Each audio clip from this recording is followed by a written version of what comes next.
नमस्कार मित्रों। आज जिस विषय पर हम बात करने जा रहे हैं वो एक गंभीर विषय है कि हर एक सनातनी को अपने बच्चों की परवरिश किस तरह करनी चाहिए। अब इसके संदर्भ बहुत बड़े हैं, बहुत ज़्यादा हैं। आप धर्म के बारे में कह सकते हैं कि हमारे बच्चे में धर्म का संस्कार कैसे डालें, या जब बच्चे बड़े हों तो अपने बड़ों का, अपने बुज़ुर्गों का सम्मान करें, अपने समाज में अपनी एक अच्छी छाप छोड़ें। तो कैसी परवरिश हम उनको शुरू में दें। देखिए, होता यही है कि जब किसी काम को शुरू से ढंग से किया जाएगा तभी उसकी जो परिणति है वो उत्तम होगी। ठीक है, तो वही चीज़ बच्चों को पालने के, देखिए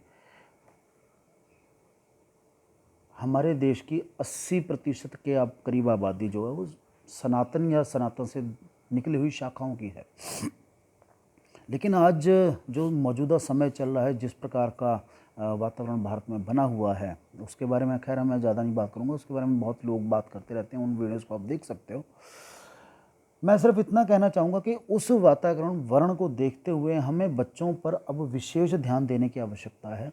वो समय चला गया जब बच्चे संयुक्त परिवार में रहते थे, संस्कार सीखते थे, धर्म कर्म के बारे में उनके दादा दादी नाना नानी उनको कहानियाँ सुना के उनमें संस्कार डाल देते थे। आज एकल परिवार का ज़माना है, बड़ी फास्ट लाइफ है, माँ बाप दोनों नौकरी करते हैं, बच्चे सारा सारा दिन घरों में अकेले हैं। स्कूलों का जिस प्रकार का वर्गीकरण हो गया है, उसी हिसाब से बच्चों की शिक्षा का भी वर्गीकरण हो गया है। क्या हमारे बच्चों को सिखाया जा रहा है हमें कुछ पता नहीं होता। तो यहाँ पर बहुत ज़्यादा ज़रूरी है कि अपने बच्चों पर आपका विशेष ध्यान हो। और वो किस प्रकार से हो, देखिए हमारे शास्त्रों में भी कहा गया है कि बच्चे का पालन पोषण उसकी एक विधि है कि जब बच्चा छोटा है, 2-3 साल का है, तब तक आप बच्चे को बहुत भरपूर मात्रा में प्यार दीजिए।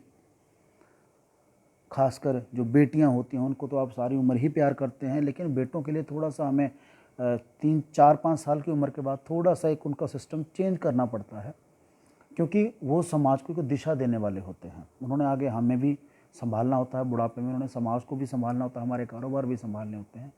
तो 4-5 साल की उम्र से लेके 15 से 18 की उम्र तक जो बच्चे का जो पालन पोषण है वो थोड़ा सा गंभीरता से करना चाहिए।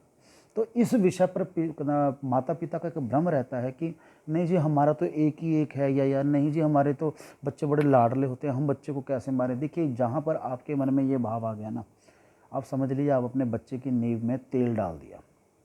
बच्चा बर्बाद ही बर्बाद होगा। आपको अपने बच्चे को शुरू से ही एक सख्त अनुशासन से पालना पड़ेगा। अब अनुशासन मैं ये नहीं कहता कि सारा दिन बच्चों को मारिए आप। देखिए, जैसे सवेरे उठने का एक नियम बनाइए बच्चे का, ठीक है। जैसे मैंने अपनी पिछली वीडियो में कुछ श्लोक दिए थे, बच्चों को अपने वो श्लोक याद करवाने शुरू कीजिए, ठीक है।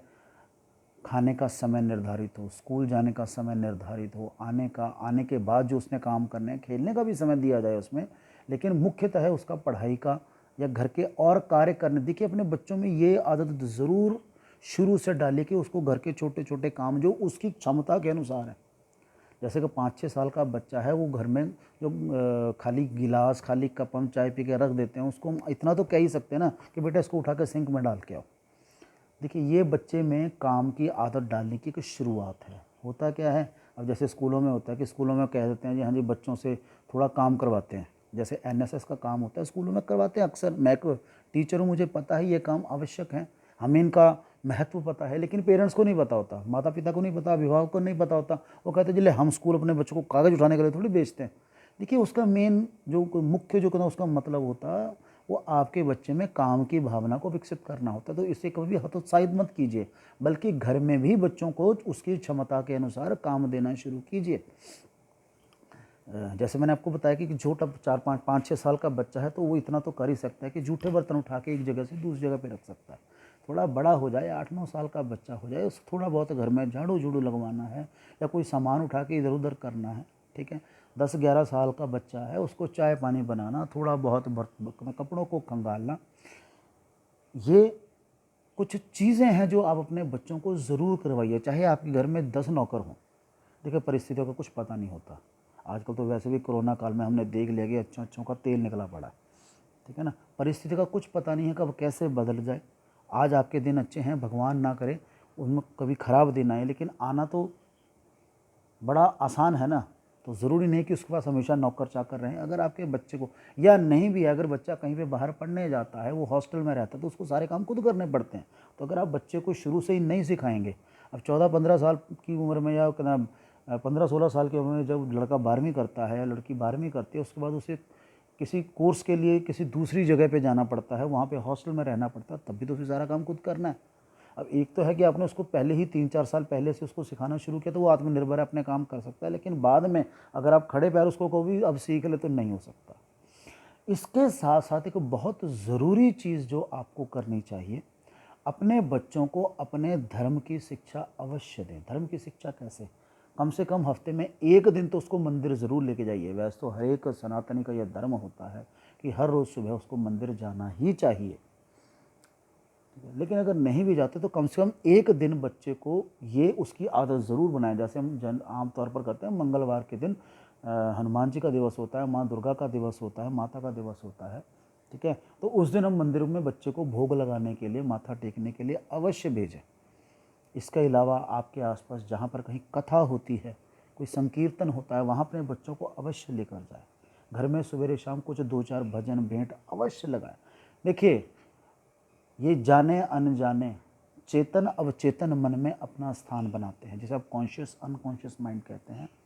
ये उस बच्चे के दिल दिमाग पे उसका असर डालते हैं। जैसे टीवी के प्रोग्राम, आप फ़ोन पे टिकटॉक बच्चों को करवाते हो, उसका बच्चे के मन पर, अवचेतन मन पर, चेतन अवचेतन मन पर असर पड़ता है, वैसे ही इन चीज़ों का भी असर पड़ता है। इससे एक बैलेंस बनता है बच्चे के दिमाग में कि अगर वो गलत चीज़ें टिकना फ़ोन पे भी देख रहा है, टिकटॉक वगैरह या ऐसी उटपटांग वीडियोज़ वगैरह देखता है, तो अगर आप उसके साथ उसको अपने धर्म के बारे में भी थोड़ा बहुत उसको उसके बारे में ज्ञान करवाते रहेंगे इन माध्यमों से जो मैंने आपको बताए हैं, तो उसमें एक बैलेंस बना रहेगा। और एक उम्र के बाद अपने बच्चे को अपने धर्म के बारे में गूढ़ ज्ञान देना अवश्य प्रारंभ करें। देखिए, बच्चे को कोई ना एक पाठ करने की आदत अवश्य डालें। जैसे मेरी 9 साल की बेटी है, तो आजकल मैं बड़ा खुश हुआ, लॉकडाउन में उसने हनुमान चालीसा पूरी सीखी। अब वो बिना देखे बिना रुके पूरी हनुमान चालीसा पढ़ती है, उसको बड़ा शौक है। शाम को बोल दो कि दिव्यांशी जाके थोड़ा पाठ पूजा कर दे, तो वो धूप बत्ती जलाती है, उसके बाद वो पूरी हनुमान चालीसा बोलती है, उसको बड़ा मज़ा आता है बोलने में। तो ऐसे ही आप अपने बच्चों में धीरे धीरे संस्कार डाल सकते हैं। बच्चे को अगर गाने का शौक है तो उसको 2-4 भजन उससे ऐसी कह दीजिए किसी टाइम, अच्छा वो वाला भजन सुना जरा, तेरे मुँह से बड़ा अच्छा लगता है। बच्चा उसको बड़े शौक से सुनाएगा, और जब वो 1, 2, 3, 4 भजन बोलने शुरू करेगा ना, तो उसको फिल्मी गानों की जगह पे अपने भजन गाने का, भजन सुनाने का, भजन याद करने का शौक पैदा होगा। तो ये कुछ छोटी छोटी चीज़ें हैं जो आपने अपने बच्चों में शुरू से डालनी है। अगर आप इस बारे में अभी से गंभीर नहीं होंगे तो बाद में वही बच्चा आपके लिए मुसीबत बन सकता है। इसके बारे में और बात करेंगे, लेकिन वो अगले वीडियो में करेंगे। आशा है आपको ये वीडियो पसंद आई होगी। अगर पसंद आई है तो और सनातनियों को या अन्य लोगों को इसको अवश्य शेयर करें। धन्यवाद। जय सिया राम।